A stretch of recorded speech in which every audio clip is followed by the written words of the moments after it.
Welcome to Projector, and on this episode, we're going to try and survive the night of the Purge, the latest from the producer of Paranormal Activity. In the year 2022, a newer, stronger America has emerged, all thanks to one decree. Every year, for 12 hours overnight, all crime is legal. It's called the Purge. The Sandin family, featuring Ethan Hawke and Lena, are preparing for a quiet evening with their home on lockdown. When their moralistic son lets a chased man into their home, the Sandins are soon terrorised by his pursuers and left with a choice. Either hand the man over to die or fight back. I've been looking forward to The Purge ever since I saw the film's trailer, and that's not because I thought it was going to be a good movie, it's because the premise is so ridiculous, and believe me, the film doesn't disappoint on that level.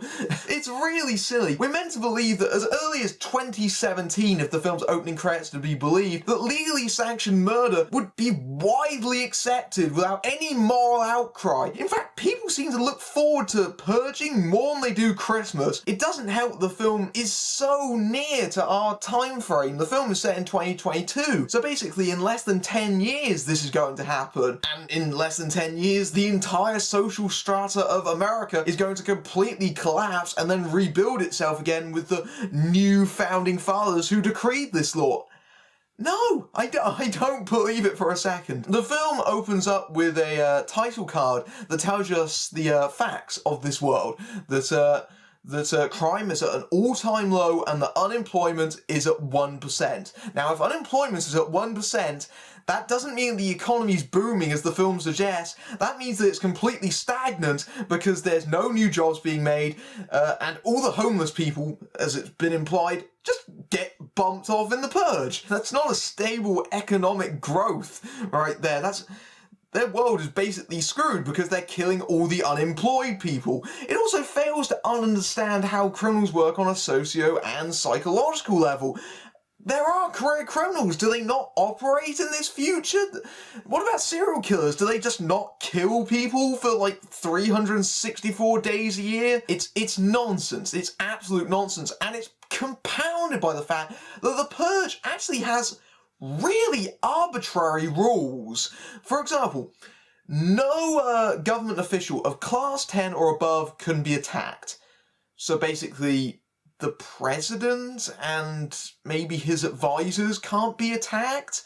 Or class 4 weapons or below must be used, so I guess that means they can't use rocket launchers? I don't know, the film never ever tells us what those classifications mean. That it's all hints towards a much wider world that the film simply cannot provide. And how can any of those more arbitrary rules be enforced if all emergency services have been suspended for the 12-hour time period? So are the police gonna try and solve any, like, high-ranking official's murder after the Purge is finished? Good luck with that. What about if you have a medical emergency? Like, what if you have a heart attack on the night of the Purge? Well, I guess you're screwed because they don't send out ambulances. What if there's the very real possibility that someone sets something on fire during the Purge? I guess that means that the fire department is not going to come out until the Purge is finished, by which point the entire building has been destroyed and the fire is likely spread to all the adjacent buildings. Yeah, that doesn't really work either. And the goofiness of it is increased by the fact that a popular phrase for purging is "release the beast." That sounds like I'm making a joke, it sounds like a parody. It's not. That is a genuine phrase that is used across the film. Even the government uses it in the emergency broadcasting system. It got a smirk from me once, but the more they kept on using it, it was almost hard to prevent myself from laughing, but because they use it so seriously, or it's used by the villainous characters to menace the Sandins, and it's just ludicrous. If you take away all the elements, the futuristic dystopian elements of the world that it's set in, all you're left with is a house invasion movie like Trespass with Nicolas Cage. That's it. It's mostly an excuse to make sure that the characters are isolated and they can't call for help. It doesn't help the film's satire is very, very heavy-handed. For example, the man that the Sandins take in We can tell that this is very, very wrong because A, he's black, and B, he's a war veteran because he's got his dog tags on. Those attackers, they're all wearing university or college blazers that indicate that they're very rich, that they come from affluent backgrounds. Again, really subtle. And in case you didn't get that, the film actually tells you specifically early on that the Purge is viewed by some, and by some I mean a person on a radio, that it's basically an excuse to exterminate the lower classes.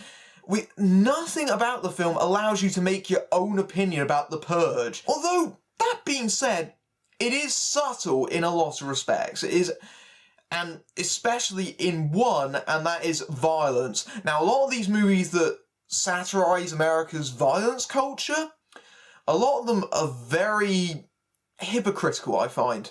In that they have their cake and eat it, in that they sort of wallow in the depravity and the sadism, while at the same time pretending to criticise it.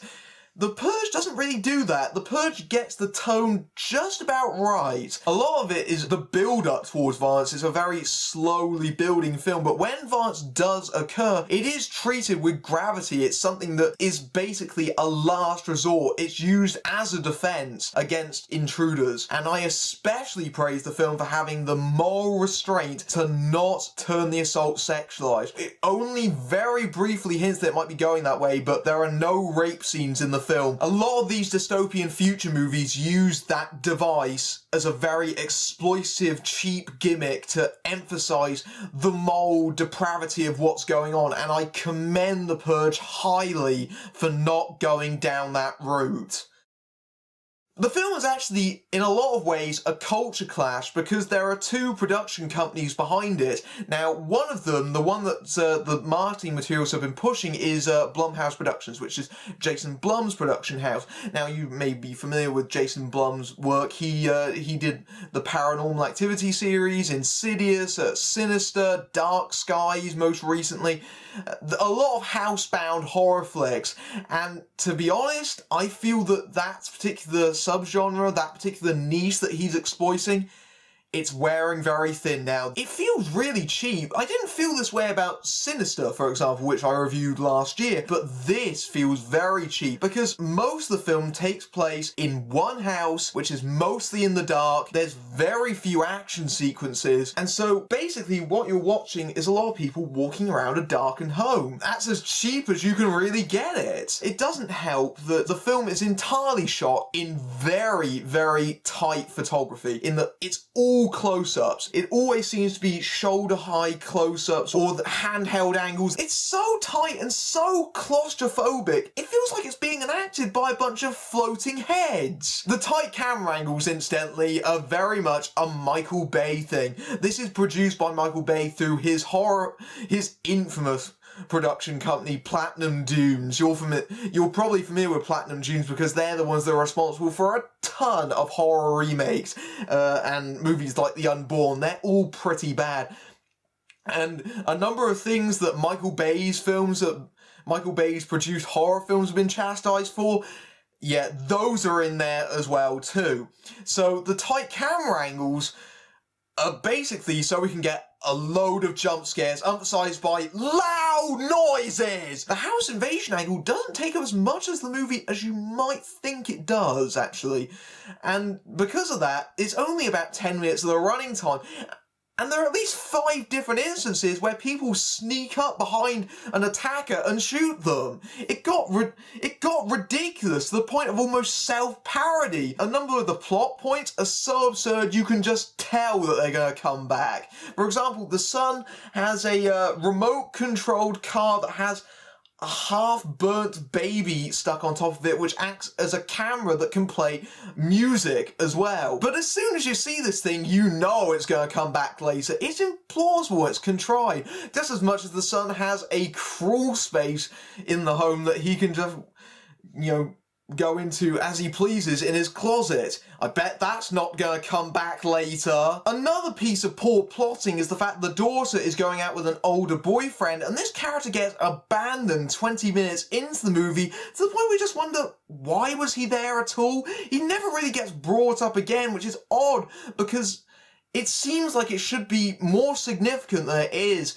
And if he's not going to be pivotal to the event, why is he there at all when we could use that time, the very brief running time of the film, this only runs 85 minutes, to expand this quite interesting, albeit completely balmy, world that we're inhabiting? It doesn't make sense. I'm guessing that a lot of people are going to be really angry at the film's ending, because the film's being sold as this house invasion thriller. It then takes a very unusual turn in the last 15 minutes. I won't spoil it, but it turns more blackly comic and kind of abandons a lot of the elements that came before in favour of doing something else. It doesn't really work because we've had a lot of horror and tension, and it dissipates all too quickly. To be fair to the cast, they're not bad, they just don't have anything to work with. Ethan Hawke is kind of slimy and reprehensible, but he's protecting his family, and you can kind of see why someone like Lena Headey might be attracted to the mother role that she's in. But honestly, I didn't like any of the characters because the way they act and the moral quandaries that they find themselves in as a result, you just don't care about them. In fact, the only one I thought was a bad performance was Reese Wakefield, who plays the leader of the gang, who is so over the top in his role. He's all bug eyes and manic smiles and parroting catchphrases. Please let us purge. Please let us release the beast. Don't make me break into your home. It's not menacing, it's just annoying and borderline laughable. There is a nugget of an interesting character there because of the class issue, and basically how I would play the character is a high-functioning sociopath in that he can control his urges, but he's played in the film so... he's almost like a giddy child. I don't understand how he would wait 364 days before killing someone. He's like an Amdram version of Heath Ledger's Joker. It was preposterous. And again, it's indicative of the lack of subtlety that completely sinks the entire film. But that being said, I did get a lot of laughs out of it. The Purge has all the hallmarks of a quickie B-movie, right down to the fact it only runs for 85 minutes and its contained scenario. It's a silly throwaway thriller that has ambitious satirical elements and its perspective on violence is in the right place, but it's far too obvious and heavy-handed in terms of both social analysis and scares, ending just as it starts to get going and likely to leave audiences underwhelmed. Trust me, this is not a movie you need to see on the big screen paying cinema prices for, and even if you're fascinated by its premise, I would highly recommend waiting to rent it at best. I'm Matthew Buck, fading out.